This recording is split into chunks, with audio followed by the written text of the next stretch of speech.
เอาเมียเท่านี่เขาห้องแม่ห้องแม่บอกห้องแม่เจ้าน่ะได้จากเมียละไอ้เอาไงนี่บันแรงนี่เจ็บนี่ตายแล้วมันอะไรเมียเก่าน่ะตายรับมันไปกุยใหม่ไปชามกับเฮานี่ชามกับนี่ผู้ที่3เจ้าน่ะเป็นผู้ที่3ผู้ที่1มันผู้นึงจะตายแล้วอยู่บ้านแรงผู้ที่1ก็ตายเจ็บนี่เท่าบ่ผู้นั้นเท่ากลัวเฮาเท่ากลัวนี่กลัวอีกกลัวไม่เท่านี่ก็หลายเติบแล้วเจ้าก็ได้เมียเท่าก็แม่อีกเหมือนบ่ห้องแม่แต่เมียเท่าผู้ที่2เด้ผู้ที่2ก็เท่าบ่เท่าอันนั้นก็ตาบอดพร้อมกันนี่มาตาบอดผู้ที่2ก็ตาบอดอีกตาบอดเท่ากันกลัวบ่ไม่เท่านี่กลัวทุกแสดงว่าเจ้าน่ะได้เมียเท่าตลอดเลยสบายดีท่านผู้ชมทุกท่านยินดีต้อนรับเข้าสู่ช่องกะปิชาแนลมื้อนี้หากะวิทย์สงกรานต์เป็นมื้อแรกพี่น้องเฮาก็ได้มาถ่ายคลิปขึ้นมาหาครอบครัวหนึ่งพี่น้องจำได้ว่าโตเราได้เมียเป็นอายะหรือว่าเป็นผู้เฒ่าพี่น้องก็ห่างกันก็บ่ต่ำกว่า30ปีบวกๆพี่น้องเป็นห่างกันคันพี่น้องเบิ่งคลิปก่อนหน้านี้ก็น่าจะฮู้เฮาเอาข้าวมาให้เพิ่นมื้อนั้นแบ่งข้าวให้เพิ่นพอดีข้าวยังแต่ข้าวอีรถหั่นนะก็พอดีแบ่งให้เพิ่นว่าข้าวเบิดแล้วไปถามเมื่อกี้นี่เดี๋ยวจังได๋ไปถามเบิ่งอีกบัดนึงตอนนี้บ่ใจกำลังถ่ายคลิปอยู่พี่น้องอากาศร้อนแฮงอีหลีเฮามาลบเปิดคลิปอยู่อันนี้พี่น้องบ่มีร่มเลยงานเราโอเคพี่น้องเดี๋ยวไปถามเบิ่งลาวนำกันเดี๋ยวไปใจแบ่งข้าวให้เราไปกินหมดคักแน่มันบ่เข้ามันเดี๋ยวข้าวเจ้าน้อย1ครึ่งโลแบ่งเดี๋ยวเพิ่นไปกินก่อนพี่น้องไปสิไปถามเพิ่นแต่ว่า2คนเรากินกับมัน 2-3 มื้อพุ่นใดเนาะบ่เปลืองแล้วไปเดี๋ยว2มื้อให้เนี่ยไปใจแบ่งมีแบ่งเอาอยู่ในกินให้เพิ่นแล้วเดี๋ยวเอามีก่อน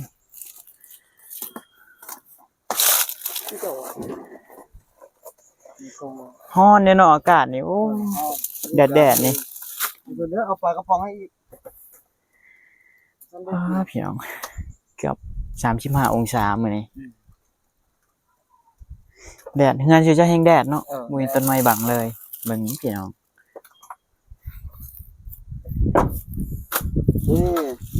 ก็มีทั้งปลากระป๋องไปบัดนี้สบายดีสบายดีพ่อเมีย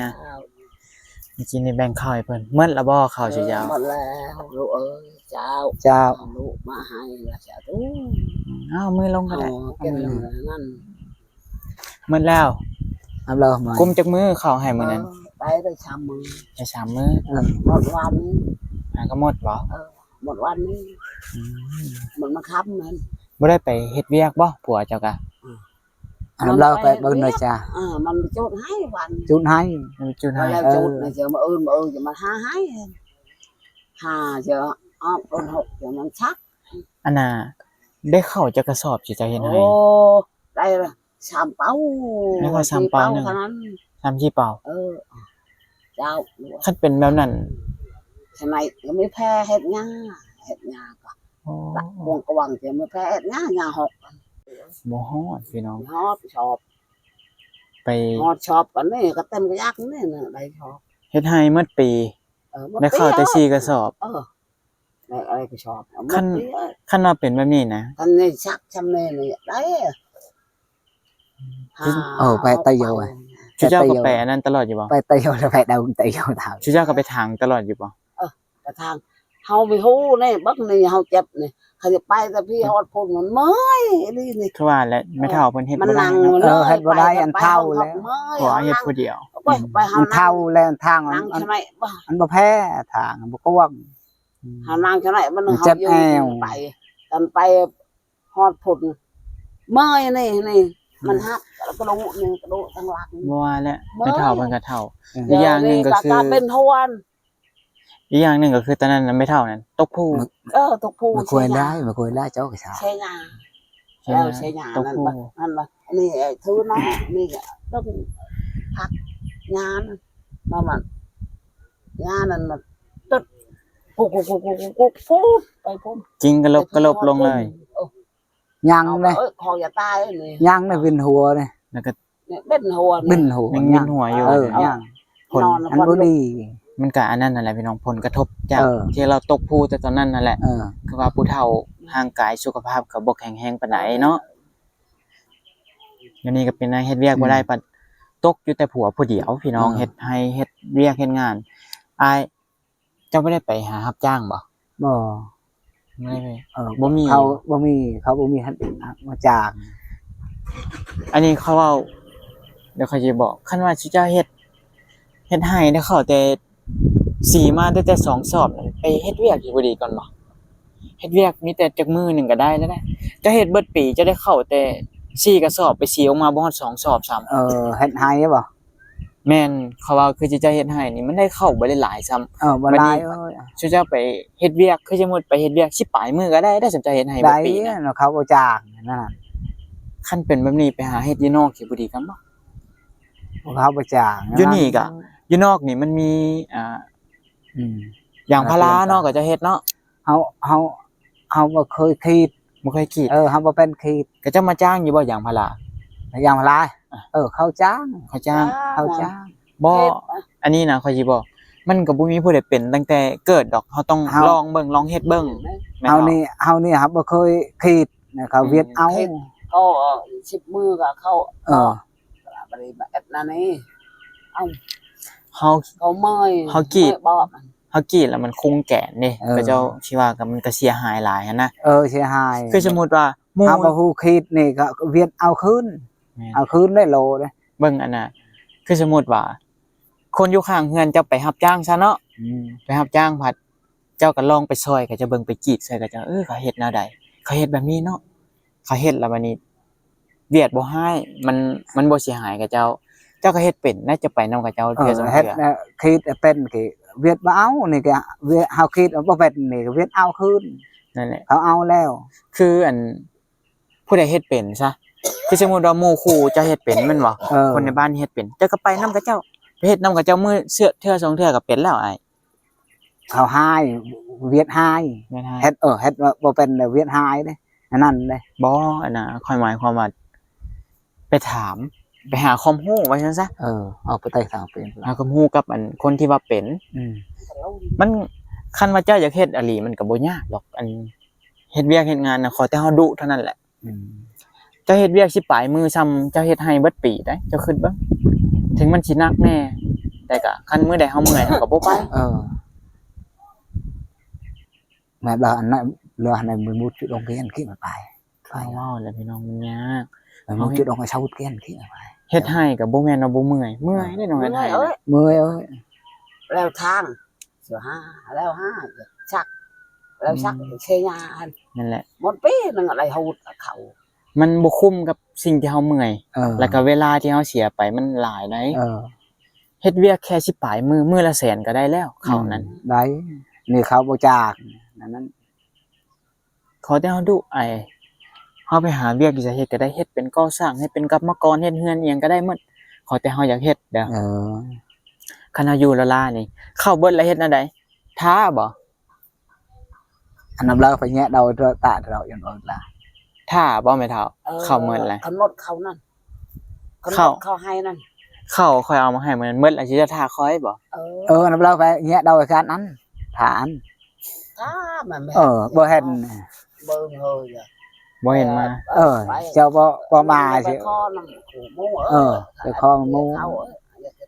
สิเฮ็ดแนวใดคันว่าค่อยบ่มาเนี่ย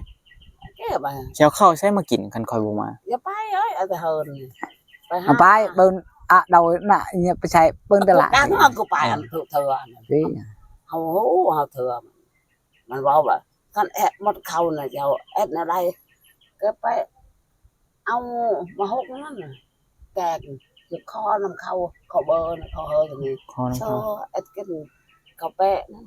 บ่ได้ไปหาข้าวบ่ nó hai chắc nó là hai bà lờ mà ép viết khâu mà mình hù không mình sống xăm hầu này khâu เอ้ย คือว่าอันแหละ mình cả nhân nóng hầu thâu là không mới sống มันบ่อึดดอกเวียกนั่น แต่พี่ฮอดพุ่นก็หนักขึ้นรถก็ไม่ไหวก็เขาคำว่า เอ็ดนี่เขาว่าอย่าไปเจ้าเท่าแล้วเอา ค่อยบ่ได้อีหยังดอกแม่เฒ่าเจ้านั่นว่าแล้วเจ้าก็เฒ่าแล้วจะเฮ็ดเวียกนำเงินนำซาน1ข้าว1น้ำให้ผัวแล้ววันนี้คันว่าผัวจะอยากเฮ็ดเวียกก็ไปหาเฮ็ดเวียกหาเงินมาซื้อข้าวสิดีก็ได้แม่เฒ่าเอ้ย ในนั้นเฮามันไปให้เวียกเขาเดี๋ยวเฮาเอ็ดกันเฮิร์นเนี่ยตักนำเขาคอยเอ็ดนั่นเจ้าไปเอ็ดนำเขาเจ้าเขาก็เอ็ดมันมือ ความหมาย ก็ ที่ มันมือเฮาว่ามือจะเป็นไข้เลย นั่นนี่แหละเขาจังบอกว่าไปเฮ็ดเวียกเฮ็ดงานก็สิดีก่อนไม่เท่ากับเฮ็ดเวียกบ่ได้แล้วล่ะก็หาเฮ็ดนำบ้านนำหยังนี่แหละนึ่งข้าวล้างถ้วยตักน้ำตักหยังตักน้ำก็บ่ได้ไกลติสิจะไปเอาน้ำมีใช้มากิน นี่นำนี่ อีกแค่นี้เนาะ นำคือนี่ คือแบบนี้นะถ้ามันก็บ่ได้ดอกคือสมมุติว่าค่อยบ่ได้เข้ามา ปีหนึงจะสิเฮ็ดแนวใดบัดนี้ จะสิบ่ตายปะบ่ มันไปว่าปีนึงก็ตัวแท้ตัวปะเรายาชาเราจุ๋ย เอาออดเอ้ยหาออดเอาเอ้ย ขวาโทษ ไม่ได้อดมาคือกินผักกินยากินมาหกมัน อดเป็นปีสิบ่ตายบ่ ตาย โอ้ เอ้ ย ย นั่น ตายเอ้ยลูก ตายโอ้ยหกเนี่ย ตายโอ้ยหก ช่องมือชามมือไม่ได้กิน ก็อันนี้แหละ ไม่ได้กินน่ะได้ผักยานั่นกินท่านตบกิน บัดนี้น่ะบ่ต้องท่าดอกไม่เท่าคันว่าสิเจ้ามีเวียกมีงานกับเฮ็ดเวียกเฮ็ดงาน คือสมมุติว่าค่อยมาหาซะมาหาบ่เห็นสิเจ้าบ่พอสิเจ้าย่างค่อยบ่พอจ้านะคันว่าบ่พอก็เอาข้าวปลาไว้ให้อยู่เฮือนนี่แหละ ผักเฮิร์นเนี่ย อ่า โอ้ย อัน คัน เรา ว่ามาแล้วบ่พอ จะได้เขาจะไป นั่นแหละคันว่า เจ้า สิเจ้าอยากเฮ็ดเวียกเฮ็ดงานสิเจ้าก็ไปค่อยก็บ่แม่นว่าสิได้เข้ามาคุมื้อดอกนั่นแหละคือว่าบ่ได้ไปเล่นสงกรานต์บ่บ่ได้ไปพวกก็บ่ได้ไปบ่ ไปครับอยู่เฮือนนี่ สงพระสงหยังก็บ่ได้ไป อยู่บ้านนี่ก็เจ้าเล่นอยู่บ่ บ่ บ่เล่นน้ำเลย อยู่เฮือนนี่ เขาเจ้าฮู้อยู่บ่ว่าสงกรานต์เขาเล่นน้ำ เขียนไป เอ้ยเขามาเฮามาได้ไป สิเจ้าก็ฮู้บ่สงกรานต์ ทางการรอการ ฮู้บ่สงกรานต์ปีใหม่ ตอนปีใหม่บ่เฮาบ่มีเฮาบ่มีลิ้น ไม่เล่นเลย เฮาอยู่เฮือนนี่ เขาแอดแล้วปีใหม่ คนในบ้านนี่ก็เล่นบ่ อยู่บ้านนี่เฮาอยู่ นาห้องเฮ็ดนะ เฮาอยู่เฮือนนี่ ก็จะเก็บเงินบ่ บ่เฮาบ่ได้เก็บ แต่ว่าบ่ได้ไปเนาะ เออ คิดว่าสิจะสิไปเล่น ไป นะ มันไม่ได้ไป บ่ได้ไป ไปก็คือว่าเลยกินเหล้ากินเบียร์เนาะ บ่กินเหล้า สิเจ้าบ่ได้กินบ่ บ่กินเหล้า หานั่นจบเราก็นำเราหวานกรอด ครอดน้ำครอดนี่เฮาบ่ อันอยู่ เขาเฮ็ดบนนี่อยู่บ้านนี่ครับเฮาอยู่เฮือนนี่เหล้าแล้วครับบ่มีกิน เบิ่งเจ้าน่ะบ่ฮู้อายุตัวเองได้เนาะบ่ฮู้เลยแม่เฒ่านี่ก็บ่ฮู้คือกัน ใบตารางอายุเนี่ยให้ อายะก็ตะด่างคือกัน ตารางเนี่ย โอ้ยเขาว่า มันชำลูเอา ซ้ำลูกเนาะแม่เฒ่าก็มีบ่ลูกนะแม่เฒ่าก็มีลูกบ่บ่มีคันว่าก็มาเทียบใส่พี่น้องมาเทียบใส่ก็ซ้ำเป็นลูกเนาะแม่เฒ่ากับอีตนเพิ่นกับอีตนแม่เฒ่าต่างคนต่างอีตนกันแล้วก็จับคู่มาเป็นผัวเมียกันซะมื้อนั้นข่อยน่ะบ่ฮู้ข่อยว่าโอ้อยู่กัน2แม่ลูกที่เจ้าก็ข่อยก็คิดว่า2แม่ลูกกะลีแหละจังว่าเฮา2ผัวเมียอยู่นำกันข่อยก็จังฮู้จะบ่บอกก่อนเว้ย เราไม่รู้ บ่มันก็บ่อันนั้นดอกพี่น้องก็เป็นทั้งผัวทั้งเมียแล้วก็เป็นทั้งแม่ทั้งลูกเนาะแม่เฒ่านี่ก็ประสบการณ์ชีวิตก็น่าจะหลายกว่าให้คำแนะนำอหยังได้อยู่พี่น้อง นี่ฮะเอาเมียเฒ่านี่เฮาห้องแม่ ห้องแม่บ่ ห้องแม่ เจ้าน่ะได้จักเมียหลาย เอานี่บ้านแรงนี่เจ็บนี่ตายแล้ว มันตะเลยเมียเก่าน่ะตาย ใช่รับมันไปกูใหม่ ไป ชาม ชาม กับเฮานี่ ชามคนนี้ ผู้ที่3 เจ้าน่ะเป็นผู้ที่3ผู้ที่1 มันผู้นึงจะตายแล้วอยู่บ้านแรง ผู้ที่1ก็ตาย เจ็บนี่ เท่าบ่ผู้นั้น เท่าก ลัวเฮา เท่ากลัวนี่ กลัวอีก กลัว ไม่เท่านี่ก็หลายเติบแล้วเจ้าก็ได้เมียเท่าก็แม่อีกเหมือนบ่ ห้องแม่ ไอ้แต่เมียเท่า ผู้ที่2เด้ผู้ที่2ก็เท่าบ่ เท่าอันนั้นก็ตาบอดพร้อมกันนี่นี่มาตาบอด ผู้ที่2ก็ตาบอดอีก ตาบอด เท่ากัน เท่าคือกัน กลัวบ่ไม่เท่านี่ กลัว ป้าโธ่แสดงว่าเจ้าน่ะได้เมียเท่าตลอดเลย เออมักผู้เฒ่าบ่ห ไป รือว่า ช้ำนี่ ฮะ มา เฮาบ่มัก เออเมียเฒ่าช้ำนี่ เมียเฒ่าก็เฮาไปเล่นผู้สาวบ่มักนั่นเฮาทุกอย่าง แต่ก่อนน่ะอยากได้อยู่นมเมียเด็กน้อย อยากได้บ่มีเงิน อยากได้ ผู้ บ่ สาว มี บ่มัก บ่มีเงินแล้วเขาบ่เอา เอ เนาะ อเขาบ่เอา อืม ไปเล่นกับผู้สาวได้เงินอยู่ทงตกก็ลุกผู้สาวลุก คือว่า บ่มี เนี่ย เงินเนี่ยผู้สาวบ่ลุกนั่น คณะบ่มีเงินไปล้มผู้สาวนำบ้านนำหยังนี่ก็เขาบ่ลงมาหาซ้ำเนาะ เออ เขาบ่ลงมาคันนั้นเอาเงินไปจัก50,000ซื้อหันซื้อนี่ให้กับเจ้ากินหมดแล้วเขาก็กลับขึ้นเงินคืนแม่นบ่ เออ ลมผู้เฒ่านี่พัดตั้งเนาะบ่ได้เสียเงินแม่นบ่ เออ เจ้าบ่เป็นคนไปลมแม่เฒ่า เออเฮานี่ แม่เฒ่ากับอีตนแล้วแน่ เออ ป้าพี่น้องเมียเรา3 เฮา คน นี่ไปเล่น ผู้อัน ไปเล่ ขออนุญาตถาม เนี่ย ผู้ตาบอดนั้นเราก็เสียแล้วบ่ ยัง ย่าง ย่าง เลย อยู่พุ่น ย่างอยู่บ้านบ่ดอกพุ่น ปะบ่ เออเมียเฮาปะเฮา เออผู้ตาบอดเอาป้าเจ้าอีก เออ ปะนั้น ปะเฮานี่ อ๋อตาบอดบ่สองเบื้องบ่ปานนั้น นี่ อืม ตาเดียวนี่มัน เจ้านั้นมีลูกบ่ บ่มี บ่มีเลย เออ แม่เอ้ย เออ ลูก เออ ไอ้ ตัว เมียแต่เมีย ได้เมียเฒ่า แม่น ได้ลูกยัง เขาลืมขึ้น เออ ไอ้เมียมาช้ำกันมันก็ได้ เออ เท่า ได้เมีย3คนเมียเฒ่าเบิดอยากได้อยู่บ่ลูกน่ะ อยากได้เอ้ยลูก ก็เป็นแม่กระแดงอันนั้นก็แม่ อยาก ระแด ได้ ง เอ้ยลูก เอา ก็ได้ เอาเมียเฒ่า เอานี่ก็ยักคือกันได้ลูกแล้ว มันเป็นเนาะอยู่นำผู้เฒ่า เออ แต่อยู่กับผู้นี้บัดสบายใจก่อนแม่นบ่ เออ ลมกันได้ทุกเรื่อง เออ แล้วเอาลือบ่แม่อาญานี่แล้วเอาลือเนาะ เออเลอะ ลือ อยากเลอะเออ ลึกคืองาม เออ เนาะโอ้ยเท่ายิ้มหวานเลยบัดนี้ ฮ่าด่า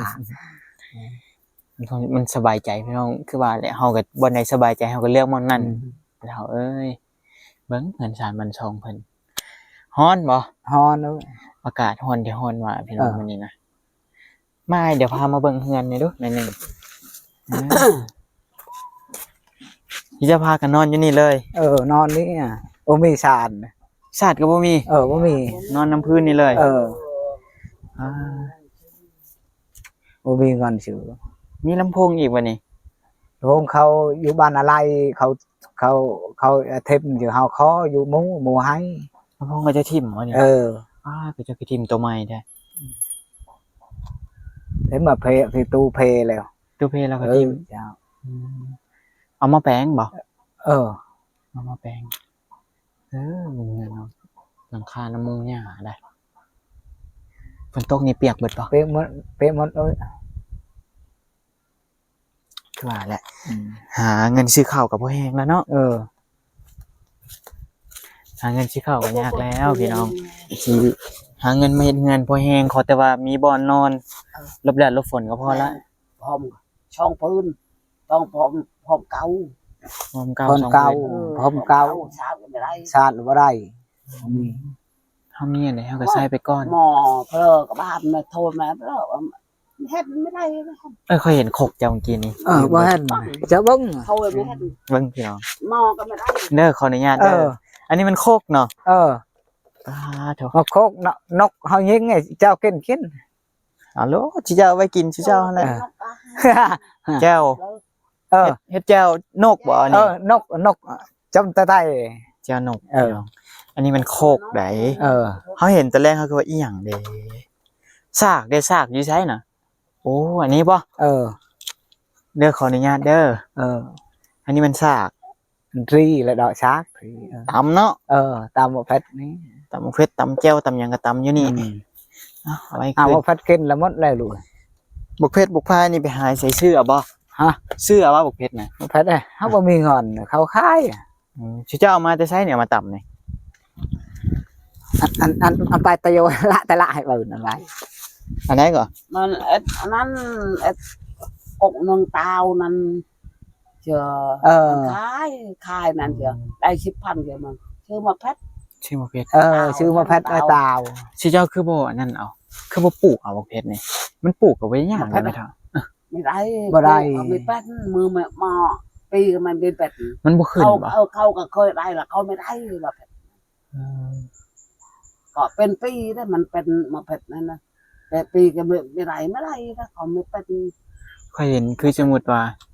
นี่ไม่เท่ากับเฮ็ดปลูกผักหอมอหย่างเล็กๆน้อยๆเนาะ เอามาหว่านใส่ ปลูกผักนี่อ่ะ โบ คันว่ามีอันในบักเพชรนะไม่เท่าเอามาหว่านคันมันขึ้นน่ะมันก็ขึ้นเองดอก แม่น คันขึ้นแล้วมันก็บ่ยากดอกคันเพียกินอหย่างเฮาเอาขี้เถ้าเอาอหย่างนี้ไปใส่กันว่าเพียขึ้นนะมีสไลด์มีหยังก็ไปล้างใส่เขาจะเฮาปลูกเฮาซื้ออย่างเดียวเฮาก็บ่ไหวได้เฮาบ่แม่นคนมีนั่นแหละทุกข่อยก็ยังบ่ได้ซื้อมันทุกสิ่งทุกอย่างดอกอย่างที่เฮาเฮ็ดได้สร้างได้ก็เฮ็ดเอาคือเกลือแป้งนัวนี่เฮาเฮ็ดเองบ่ได้ปลูกเองบ่ได้ก็ต้องได้ซื้อหมดนี่นะ ซื้อน้ำมาเตวมาเป็ดปู แม่น มาปีกับเป็นปีกับได้เป็นนั่นมาไม่ได้กันเอากบมันเป็ดเท่านั้นก็ได้ก็เท่านี้ฮะ พอได้กินเฮาบ่ไหวดอกเฮาบ่แม่นคนมีซื้อเอาอย่าง này mẹ lờ mẹ tao cho อยู่เฉลยอยู่ชวัด อยู่บางพีน มึงพี่ แม่น ผมมองปุ้ยเลย phải đồng cái mày mút là đồng cái sâu thì chứ nó yếu như thế mà phải cho อันใดก็ไม่ได้ ลูกเฮาเฮินเขานั่นเฮินกับพุ่นพระพุ่นนั่นอยู่เพลียวนั่นลูกเฮาแล้ว ลูกเจ้า มาแม่นคนมาจับปืนหน้าตามันเขาห้องว่าชื่อมันตาบอดชูด sútลูกเฮาแล้วนี่เฮา อสูรนะ này chào ve hơn là chút này ไปแล้ว ไปละ เป็นยังไม่เท่า บ่เบิ่งไปนั่งเฮาทาม ก็จะทราบบ่ก็จะบอกไม่เท่าบ่เฮือนนั่นอสูรก็พี่ไปเมื่อนั้นก็บ่ได้ถ่ายไม่เท่านะมาโชว์ก็เลยบ่ได้ถ่ายซ้ำมีผู้หนึงมาโชว์ข่อยคอหันคอนี่บ่เศร้าเลย คนให้เราหลายคนด่าเราหลายได้ตอนแรกข่อยสิไปหาอสูรนั่นแหละมาเฮือนเราบ่ได้ถ่ายเราซ้ำออกไปเลย แล้วก็ออกมาหาเจ้านี่แหละไปหาแล้วก็มาหาเจ้านี่ một chỗ này rồi แต่บ่ได้ถ่ายฮอดอสูรซ้ำจะฮู้จักกันบ่กับอสูรน่ะ bỏ đây บ่ฮู้จักเอาคือฮู้ซะ ชูด ก็เจ้าซ่าปัจจุบันนี่ก็พากันเว้าบ่ khâu hay léo bao ly hay léo cái thường này hốc này นั่นก็แล้วแต่เพิ่นแล้วแต่ผู้ใหญ่ใจดีเพิ่นให้ thế จะสิกินข้าวกันยังมื้อแรงนี่ถ้าสมมุติว่า อันนี้ยังบ่ทันได้มีซะสมมุติยังบ่ทันมีอันนี้ปลากระป๋องยังบ่ทันมีสิกินข้าวกับยังมื้อแรงนี่ cáiนั้นน่ะคนนั้นมันต้นนี่ คนมาต้นนี่เอา ต้น คน กิน สิ จะปลูกมันต้นบ่ เขาเฮ็ดปกเป๊กนี่ เขาจะเอา นี่เขาเฮ็ดแบบนี้ อ่า คืออาบาอันไหนละสิละได้คือมาเรียวเชื่ออย่า ขึ้นลงอันใดก็จะเฮ็ด ละตั้งกระไตเอ้ย vậy nên ชื่อเฮาตัดนี่ชื่อเฮา เขาเบอ เฮาใช้เขานี่เขาโตเขาเจ้า เอามันต้นบ่มาเฮ็ด มันต้น นั่นนี่มันอ้อแล้วนี่ มันต้นก็นี่ แบบนี้ก็ดีอย่างหนึงที่เจ้าเฮ็ดคันบ่มีข้าวบ่มีน้ำกินก็เอามันต้นมากินเฮ็ดเป็นข้าวเปียก อิ่มบ่อ่ะ ก็เปียก บ่อิ่มก็บ่อันนั้นดอกขอแต่ว่าเฮาได้กิน พอดี พอดีอยู่ cái này nè yêu siêu với đáy ấy mà cái này nè cái năm giờ yêu ผมไปหนาวไปใช้ประ เฮาสิอดตลอดเราก็บ่ได้ ที่แม่เราอันหนาว อายะชื่อเจ้าไปตักน้ำมาน่ะชื่อเจ้าก็ต้มอยู่บ่ได้ต้มอยู่บ่น้ำกินชื่อเจ้ามา cái năm đứt น้ำดิบเลยบ่เจ็บท้องเจ็บหยังบ่ thì đây chấp chấp là เจ็บหลังนี่เจ็บบ่ เจ็บบ่หลังนี่เฮาดูคือกัน ต้มเปื้อมาเขาไม่ได้chấp thì họ cái năm đứt อันนี้มันก็มีผลนะคือชื่อเจ้าบ่ได้ต้มน้ำมันเปื้อนชื่อเจ้าบ่ได้กรองอีก men bươn lụi เอาใส่ตุกมาแล้วก็มากินเลยแม่นบ่หายมาแต่ห้วยบัดน้ำมันก็เขียวเว้ย lụi mà tôm đứt เขาบ่ได้กินน้ำอันนี้กินน้ำ lụi mà nó cái năm đứt คันว่าเป็นไปได้ก็ เฮา เฮา ดูทายนึงไปรอดู นี่แม่เฒ่าคือแบบนี้นะชื่อเจ้าดังฟืนไว้ตลอดบัดนี้ชื่อเจ้าก็ต้มให้โลดน้ำนั่น cái Khăn là tôm than. ấy mà van ấy hầu mà đây tôm gặp bữa đấy mà tôm năm mò cả tớp nó như mò đấy họ tôm เฮาต้มไว้มันก็สิดีก่อนแม่น tôm บ่ mà bay là hơi bơ mà xà đa đấy họ sờ nặng hơn ใบมักชิดานำ này bơ mà xà đa คือแบบนี้แหละ không có คันเฮาบ่ต้มแล้วมันมีผลต่อเฮา thon เจ็บท้องแน่บางคนบ่ได้ก็เจ็บท้องบางคนก็มาไข้หลัง ขี้ตะกอนพี่น้องเอ้ยขี้ตะกอนมันไป สะสมไปเท่าน้อยแล้วมันไปอยู่มาแค่หลังเฮาหมด หลายคนได้มาอายะเป็นนั้น หลายคนรู้ มันเป็นไปได้ก็ต้มสิดีก่อนเด้อถ้ามันมีอันกรองเครื่อง ย้อนก็อะไร เครื่องที่ว่าสิเจ้าบ่ได้ใช้อ่ะนะเครื่องบ่ได้ใช้แล้วเอามากรองก่อนต้มแล้วเอามากรองให้ใส่ตุกแล้วเอาไว้กินมันเย็นแล้วจังกินมันนั่นขนาดต้มจะกินร้อนๆมันก็บ่ไหวกินบ่ได้เนาะอากาศก็ร้อนอากาศหนาวยังอีกเรื่องพี่น้องเอ้ย ยันจ้า คือเคยว่าหั่นแหละเอ้ยขนาดเจ้าบ่มีข้าวบ่มีน้ำกินเป็นไปได้ก็ไปหาเฮ็ดเวียกเฮ็ดงานเด้อแรกนี่สิกินอันนี้แหละคันตัวนี้หมดสิเฮ็ดแนวใดอีกบัดนี้ หมดแล้วแล้ว จักจะไป อ๋อปุกแล้วบัดนี้ขมังแล้วแม่นบ่ เอ้ยหวัง นอนก็ไม่มูนเอ้ยท้องอยาก ตลอด ตัดให้นั้น คือว่าก็เจ้าบ่มีผู้ใดมีพี่มีน้องเลยเนาะเจ้าก็บ่มีเอื้อยบ่มีอ้ายเลยแม่น บ่ บ่ มี ตัดให้ทำไมบ่เลิกเก็บหมดเขาให้ เอาน้องแล้วบ่มี นอน ผู้เดียวเฮานี่ นอนก็จังให้อายานี่ อย่าให้เอ้ยมาได้เขากัน คือค่อยมานี่ก็บ่แม่นว่าค่อยสิได้เข้ามาคุมื้อดนๆก็ได้เข้ามาเทื่อนึงแม่เฒ่าเอ้ย ลุไปว่ามื้อวันเช้าวันเสาร์วันจันทร์วันอังคาร ก่อนสงกรานต์ก่อนปีใหม่ต้องเข้ามาเนาะ ลุมา 3 มื้อบ่เอาข้าวให้มื้อนั้น ช้า กุม3 มื้อพี่น้องก็โดนเติบได้สิเจ้าบ่มีลูกก็ดีอย่างนึงก็ข้าวน้ำก็บ่ได้เปลืองปานใดคันว่าบางคนลูกหลายคนนี่เข้ากระสอบนึงกุมฮอดทิศนึงซ้ำ เสร็จแล้ว มันนั่นแหละเอาไม่เท่าคือค่อยว่าแหละคันว่ามีเวียกมีงานก็ไปหาเฮ็ดเวียกเฮ็ดงานซะเด้อเพราะว่าคันท่านี่ก็บ่ต้องท่าดอกคันว่าค่อยมาบ่พอก็ป้าเข้าป้าหยังไว้อยู่เฮือนนี่แหละคันว่ามื้อใดค่อยมา ย้อนประดงนั้นดอกประดง สมมุติว่าสิเจ้ามีเวียกแม่นบ่สิเจ้ามีเวียกสิเจ้าก็ไปเฮ็ดเวียกสิเจ้าก่อนโลดบ่ต้องคล้องบ่ต้องท่าดอก จ้า เอาอยู่ดีมีแฮงเด้อทั้งสองผัวเมียอยู่ดีมีแฮงสุขภาพแข็งแรงพ่อพี่ก็สิขอจบคลิปแต่เพียงเท่านี้ ไปล่ะอยู่ดีไม่แห้งอะไรทำสบายลูกน่าจะใครลูก ท่านผู้ชมทุกท่านก็คือกัน ตลอด โอ้ยเอาอยู่ดีมีแฮงเดี๋ยวมื้อหน้าค่อยเข้ามาเลยสิมาจอบเบิ่งใหม่เด้อ จ้า นี่ก็สิกุมอยู่หลายมืออยู่ดอกนี่นะพี่น้องเฮามาบอกเพิ่นแม่นอยู่ว่าเพิ่นก็อายุหลายแต่ว่าประสบการณ์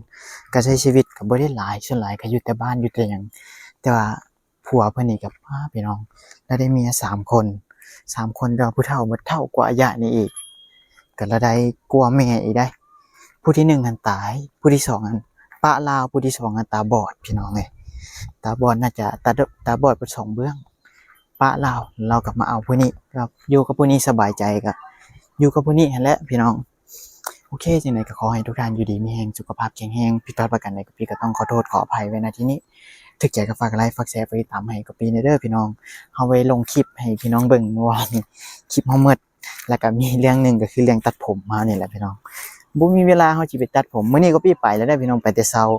สร้างตัดผมห้านใดก็เมาหมดบ่มีห้านเปิดก็เลยบ่ได้ตัดซ้ำว่างแต่มื้อนี้มื้อเดียวได้พี่น้องไปแต่เช้าโอเคพี่น้องเดี๋ยวพอกันในคลิปหน้าสำหรับคลิปนี้ก็พี่สิขอตัวไปก่อนพี่น้องสวัสดี